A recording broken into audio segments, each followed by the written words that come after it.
জেলার জয়রামবাটি গ্রামে বাস করতেন এক ধর্মপ্রাণ ও নিষ্ঠাপরায়ণ ব্রাহ্মণ শ্রী রামচন্দ্র মুখোপাধ্যায় ও তার স্ত্রী শ্যামা সুন্দরী দেবী।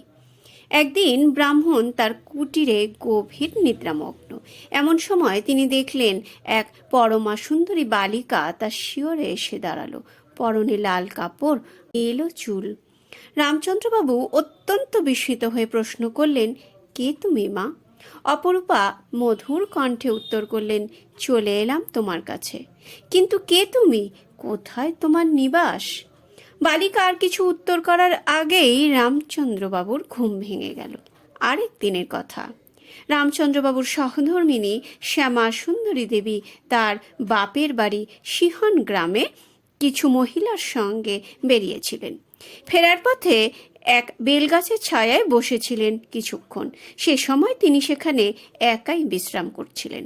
হঠাৎ শ্যামাসুন্দরী দেবী এক অস্বস্তি বোধ করতে লাগলেন। তিনি দেখলেন বেলগাছটির এক ডালে বসে আছে এক বালিকা, বয়স 7-8 বছর, পরমা রূপসী। শ্যামাসুন্দরী দেবী তার দিকে কিছুক্ষণ তাকিয়ে থেকে প্রশ্ন করলেন, কে গো তুমি মেয়ে? কোন গায়ে থাকো তুমি? মেয়েটি খিলখিল করে হেসে উঠল, বলল, আমি তোমার ঘরে এলেম মা। এরপর শ্যামাসুন্দরী দেবী শঙ্কা হারিয়ে বেলগাছের গুঁড়িতে এলিয়ে পড়লেন। বাড়ি ফিরে তিনি তার স্বামীকে সব কথা খুলে বললেন। সন 1260, 8ই পৌষ, ইংরেজি 1853 খ্রিস্টাব্দের 22শে ডিসেম্বর, বৃহস্পতিবার, সারদা দেবী শ্রী রামচন্দ্রবাবু ও শ্যামা সুন্দরীর ঘর আলো করে জন্মগ্রহণ করলেন। নবজাতিকার জন্মপত্রিকা রচনার জন্য বৃদ্ধ পণ্ডিত মশাইকে ডেকে আনা হলো। তিনি নক্ষত্র বিচার করে রাশি মতে নবজাতিকার নামকরণ করলেন শ্রীমতী ঠাকুরমানী দেবী। মা শ্যামাসুন্দরী মেয়েকে আদর করে ক্ষেমঙ্করী নামে ডাকতেন। শিশুকন্যা ক্ষেমঙ্করী উত্তরকালে বিশ্বজননী শ্রী শারদামণি রূপে পরিচিতা হন। তখনকার দিনের সামাজিক প্রথা ছিল গৌরীদান। 5 থেকে 8 বছরের মধ্যেই মেয়েকে পাত্রস্থ করতে হতো। রামচন্দ্রবাবু মেয়েকে পাত্রস্থ করার সিদ্ধান্ত নিয়ে তার জন্য পাত্র দেখতে আরম্ভ করলেন। এদিকে শিহর গ্রামে গানের আসর বসেছে সেদিন। শ্যামাসুন্দরী শিশু সারদা দেবীকে নিয়ে গান শুনতে এসেছেন। বালক মহাদেবের ভূমিকায় যাত্রার আসরে সবার দৃষ্টি গদাধরের দিকে।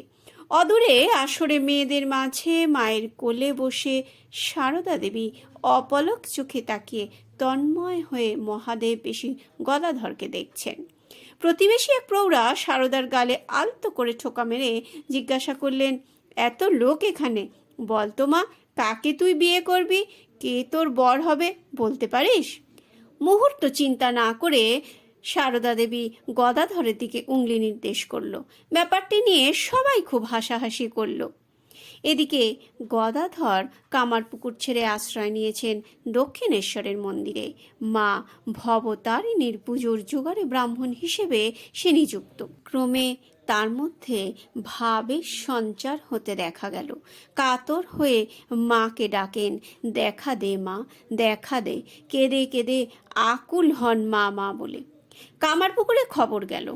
মা চন্দ্রাদেবী অত্যন্ত চিন্তিত হয়ে দক্ষিণেশ্বরে এসে গদাধরকে ফিরিয়ে নিয়ে গেলেন কামারপুকুরে বাড়িতে।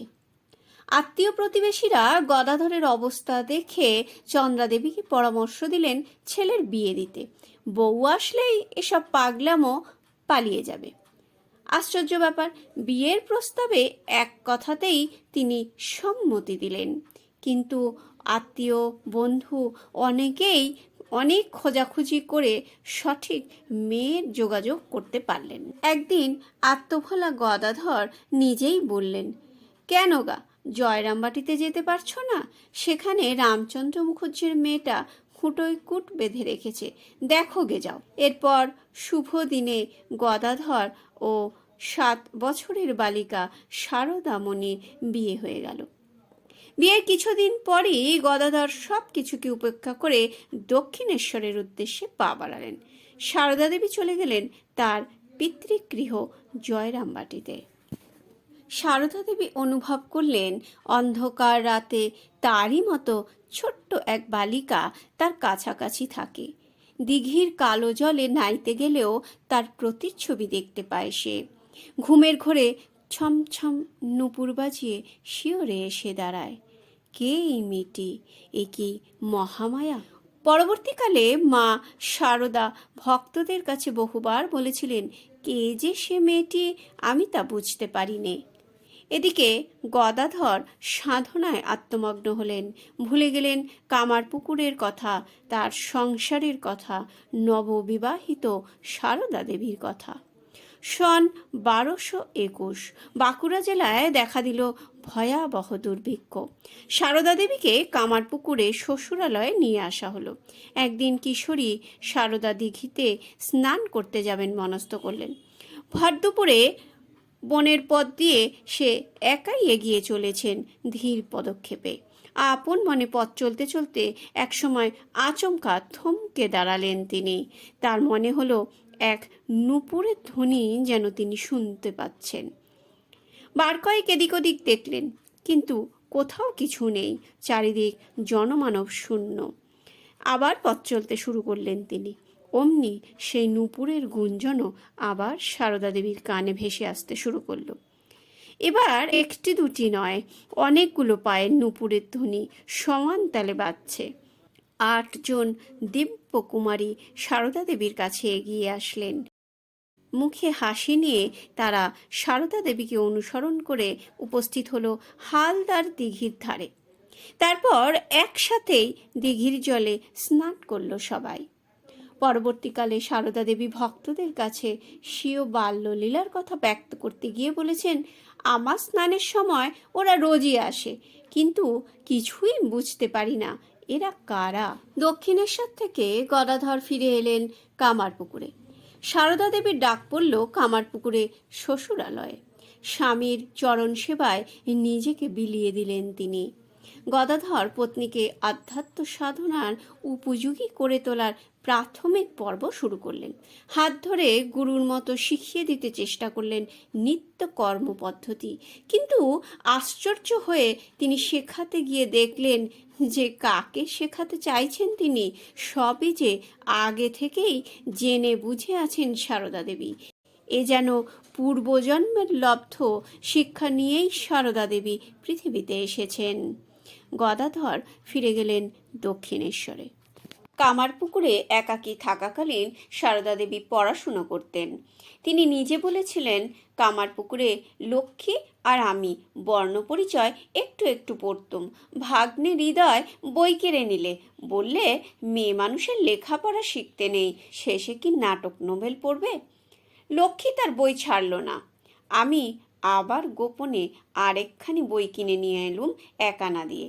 লক্ষ্মী পাঠশালায় গিয়ে পড়ে আসতো, আর এসে সে আমায় পড়াতো।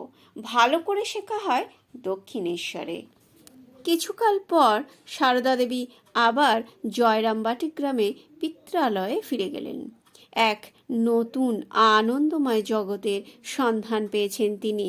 উত্তরকালে তখনকার অবস্থা বর্ণনা করতে গিয়ে ভক্তদেরকে তিনি বলেছেন, এ সময় সর্বদাই অনুভব করতাম পরমানন্দের পুণ্য ঘট যেন হৃদয়ে স্থাপিত হয়েছে।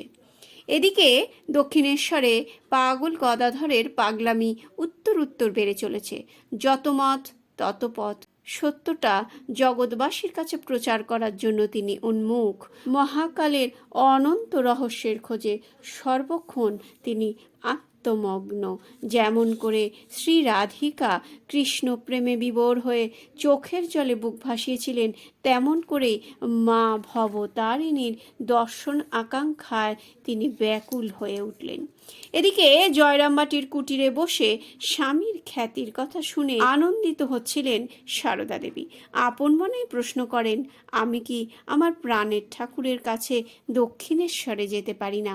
পারি নাকি তার সাধন সঙ্গিনী হয়ে তার চলার পথকে সুগম করে দিতে? 1278 বঙ্গাব্দ। গঙ্গা স্নানের ইচ্ছেই জয়রামবাটি গ্রাম থেকে একদল পুরুষ ও মহিলা কলকাতা উদ্দেশ্যে যাত্রার প্রস্তুতি নিচ্ছিলেন। সারদা দেবী ভাবলেন, এই সুযোগে যদি স্বামী পাগল ঠাকুরকে একটিবার চোখের দেখা সম্ভব। তিনি তার মনের বাসনা পিতা রামচন্দ্রবাবুকে জানালেন। রামচন্দ্রবাবু কন্যার মনের পরিস্থিতি বুঝতে পেরে সম্মতি দিলেন। বিশাল একটি দল জয়রামবাটি থেকে পদব্রজে কলকাতায় এসে উপস্থিত হলো। সারদা দেবী এলেন দক্ষিণেশ্বরে। তখনও মন্দিরের সদর দরজায় উপস্থিত হতে পারেননি তিনি। ঠাকুর শ্রী রামকৃষ্ণ ধ্যানযোগে পত্নীর আগমন বার্তা পেলেন। তিনি হৃদেকে ডেকে বললেন, হৃদে, দেখ দেখ কে আসছে, এই প্রথমবার আসছে যে, বারবেলা নেই তো রে। ঠাকুর শ্রী রামকৃষ্ণের দরজায় এসে সারদা দেবী দাঁড়ালেন বধূ বেশে। উচ্ছ্বসিত আবেগে ঠাকুর বলে উঠলেন, এসেছ তুমি, এতদিনে এসেছ? দক্ষিণেশ্বরে থাকাকালীন শ্রীরামকৃষ্ণ শ্রী সারদা মাকে গৃহকর্ম, আত্মীয় স্বজনদের প্রতি ব্যবহার প্রভৃতি সাংসারিক শিক্ষা যেমন দিতেন, তেমনি ভজন, কীর্তন, ধ্যান, সমাধি ও ব্রহ্মজ্ঞান বিষয়েও নানা উপদেশ দিতেন। শ্রীমাকে তিনি বলতেন, চাঁদ মামা যেমন সব শিশুর মামা, তেমনি ঈশ্বর সকলের আপনার, তাকে ডাকবার অধিকার সকলের আছে। যে ডাকবে তিনি তাকেই দেখা দিয়ে কৃতার্থ করবেন। তুমি ডাকো, তুমিও দেখা পাবে। একদিন শ্রী রামকৃষ্ণদেব পরীক্ষার ছলে মাকে জিজ্ঞাসা করলেন, কি গো, তুমি কি আমায় সংসার পথে টেনে নিতে এসেছ? শ্রীমা বিন্দুমাত্র চিন্তা না করে উত্তর দিলেন, না, আমি তোমাকে সংসার পথে কেন টানতে যাব, তোমার ইষ্টপথেই সাহায্য করতে এসেছি। শ্রী সারদা মাও একদিন ঠাকুরের পদসেবা করতে করতে তাকে জিজ্ঞাসা করেছিলেন, আমাকে তোমার কি বলে মনে হয়? ঠাকুর তার উত্তরে বলেন, যে মা মন্দিরে আছেন তিনিই এ শরীরে জন্ম নিয়েছেন ও এখন নহবতে বাস করছেন, আর তিনিই এখন আমার পদসেবা করছেন। সাক্ষাৎ আনন্দময়ের রূপ বলে তোমায় সর্বদা সত্য সত্য দেখতে পাই। এভাবেই সারদা দেবী দক্ষিণেশ্বরে তার সাধন জীবনের এক কর্মময় অধ্যায় শুরু করলেন। নহবত গৃহে অবস্থানকালে প্রতি রাত্রে 3টে সারদা দেবীকে একা গঙ্গার ঘাটে গিয়ে গঙ্গা স্নান করতে হতো। ঠাকুর শ্রী রামকৃষ্ণ ভক্তদের কাছে বলতেন, ও সারদা সরস্বতী বিশ্ববাসীকে জ্ঞান দান করতে এসেছে। একদিন ঘটল এক অবিশ্বাস্য ঘটনা। সারদা দেবী নিজ হাতে রান্না করে খাবার সাজিয়ে ঠাকুরের ঘরের উদ্দেশ্যে যাবার জন্য সবে পা বাড়িয়েছেন। এমন সময় এক মহিলা ব্যস্ত পায়ে এসে তার হাত থেকে থালাটি নিয়ে বললেন, মা, আমি ঠাকুরকে দিয়ে আসছি। সারদা দেবী আর আপত্তি করতে পারলেন না। ঠাকুর সবার ছোঁয়া অন্ন গ্রহণ করেন না, সেদিনও করলেন না। মা খাবারের থালা তেমনই পড়ে রয়েছে দেখে বিস্ময়ে বললেন, এ কি কাণ্ড, খাবার পড়ে রয়েছে যে, খাওনি কেন? শরীর খারাপ করেনি তো? ঠাকুর বিষণ্ণ মুখে বললেন, তুমি তো ভালোই জানো যার তার হাতের ছোঁয়া আমি খাইনি। তুমি প্রতিজ্ঞা করো ভবিষ্যতে ভুলেও কোনোদিন এরকম করবে না। মা বললেন, অসম্ভব, এমন কথা আমি তোমাকে দিতে পারবো না। যে আমাকে মা বলে সম্বোধন করবে তার প্রতি অবিচার আমি কোনোদিনই করতে পারবো না। আর তুমি তো সবারই ঠাকুর, আমার একার তো নও, তবে তোমার মুখে এ কথা কেন? ঠাকুর শ্রী রামকৃষ্ণ আর আপত্তি করতে পারলেন না, খাবারের থালাটি কাছে টেনে নিলেন। দক্ষিণেশ্বরে থাকাকালীন মা সারদা চন্দ্রাদেবী ও ঠাকুরকে নিজ হাতে রান্না করে খাওয়াতেন। অন্যান্য কাজ সেরে সব কিছু মিটিয়ে সারা দুপুর কাটাতেন জপের মালা হাতে। সন্ধ্যারতির সময় নিত্য তিনি মন্দিরে উপস্থিত থাকতেন। সেখান থেকে ফিরে নৈশভোজের আয়োজন, সবাইকে খাইয়ে সব কিছু ধুয়ে মুছে গুছিয়ে রেখে তবেই সেদিনের মতো ছুটি। তারপর ইষ্টদেবের নাম গানে মগ্ন থাকতেন গভীর রাত পর্যন্ত। দক্ষিণেশ্বরে একদিন সন্ধ্যের পর সারদা দেবী শ্রী রামকৃষ্ণদেবের ঘরে খাবার রাখতে গিয়েছেন। রামকৃষ্ণদেব তখন খাটের উপর চোখ বুজে শুয়েছিলেন। লক্ষ্মীদি খাবার রেখে গেল মনে করে তিনি বললেন, দরজাটা বন্ধ করে দিয়ে যাস। মা বললেন, হ্যাঁ, বন্ধ করলুম। মায়ের গলা বুঝতে পেরে শ্রীরামকৃষ্ণদেব সংকুচিত হয়ে উঠলেন। আহা, তুমি? আমি ভেবেছিলুম লক্ষ্মী, কিছু মনে করোনি। দিয়ে যেও না বলে ভুল করে দিয়ে যাস বলে ফেলায় তিনি যেন কত অপরাধ করে ফেলেছেন। শুধু তাই নয়, সারা রাত তিনি ঘুমোতে পারলেন না। সকালবেলা নহবতে শ্রী সারদা মায়ের কাছে উপস্থিত হয়ে বললেন, দেখো গো, সারা রাত আমার ঘুম হয়নি, ভেবে ভেবে কেন এমন রুক্ষ কথা বলে ফেললুম। এমনভাবেই রামকৃষ্ণদেব দেবী সারদা মাকে মর্যাদা দিতেন সব সময়। গঙ্গা তীরে পানিহাটিতে প্রতি বছর জ্যৈষ্ঠ মাসে শুক্লা ত্রয়োদশীতে চিরার মহোৎসব হয়। সারাদিন সেখানে আনন্দের মেলা, হরিনাম সংকীর্তন। শ্রীরামকৃষ্ণদেব সেখানে যেতে খুব ভালোবাসতেন, বেশ কয়েকবার গিয়েছেন সেখানে। একবার এই উৎসবে যাবার জন্য ঠাকুর প্রস্তুত হচ্ছেন, কয়েকজন স্ত্রী ভক্ত সঙ্গে যাবেন বলে ঠিক করেছেন। তারা যাচ্ছেন জেনে সারদা দেবী ঠাকুরের কাছে একজন স্ত্রী ভক্তের দ্বারা জিজ্ঞেস করে পাঠালেন তিনিও যাবেন কিনা। ঠাকুর বললেন, তোমরা তো যাচ্ছ, যদি ওর ইচ্ছে হয় তো চলুক। মা বুঝলেন ঠাকুর মন খুলে অনুমতি দিচ্ছেন না। তার যদি সত্যি ইচ্ছে হতো তাহলে তিনি বলতেন, হ্যাঁ যাবে বই কি। কাজেই তিনি যাবার সংকল্প ত্যাগ করলেন। বললেন, অত ভিড়ে তার অসুবিধে হবে। রাতে উৎসব ক্ষেত্র থেকে ফিরে এসে ঠাকুর বলেছিলেন, অত ভিড়, তার ওপর ভাব সমাধির জন্য আমাকে সকলে লক্ষ্য করেছিল। ও সঙ্গে না গিয়ে ভালোই হয়েছে, ও খুব বুদ্ধিমতী। সেবার মা সারদা দেবী গ্রামবাসীদের সঙ্গে জয়রামবাটি থেকে দক্ষিণেশ্বরে পদব্রজে আসছেন। দুজন অতি বৃদ্ধা রয়েছেন সঙ্গে। তাদের সঙ্গে পা মিলিয়ে চলতে বারবারই সারদা দেবীকে পিছনে হাঁটতে হচ্ছে, ফলে তারা দল ছাড়া হয়ে পড়ছেন। একসময় সন্ধ্যার অন্ধকার নেমে এলো। পথের দুধারে জঙ্গল আর সরু হাঁটা রাস্তা। এমন সময় থমকে দাঁড়িয়ে পড়লেন তিনি। সামনে কৃষ্ণকায় দীর্ঘাকৃতি বলিষ্ঠ এক পুরুষ, মাথায় ঝাঁকড়া চুল, কানে মাকড়ি, হাতে পাকা বাঁশের লাঠি। তার পেছনে আরও দুজন, ভেলোর মাঠের ডাকাত তারা। সারদা দেবীর মধ্যে অমিত তেজের প্রকাশ ঘটল। বললেন, কে কে তুমি বাছা? কথা বলতে বলতে নির্ভীক পায়ে সামনে এগিয়ে মিষ্টি কণ্ঠে বললেন, তোমরা কারা বাবা? আমরা পথ হারিয়েছি, সঙ্গী সাথীরা এগিয়ে গিয়েছে। এবার সামনের বিশাল দেহী পুরুষটি তাকিয়ে বললেন, বাবা, তোমার জামাই দক্ষিণেশ্বরে রানী রাসমণির কাছে থাকেন, আমি তারই কাছে যাচ্ছি। মধুর কণ্ঠে পাষাণ হৃদয় যেন গলে জল। ডাকাত সারদা দেবীর কণ্ঠস্বর শুনে বলল, মা, তুমি আমার মেয়ে, চলো আমার কুটিরে, আমার আতিথেয়তা গ্রহণ করো। রাতটুকু সেখানে কাটিয়ে সহযাত্রী সহ কাল না হয় আমি নিজে তোমাদের দক্ষিণেশ্বরে পৌঁছে দিয়ে আসব।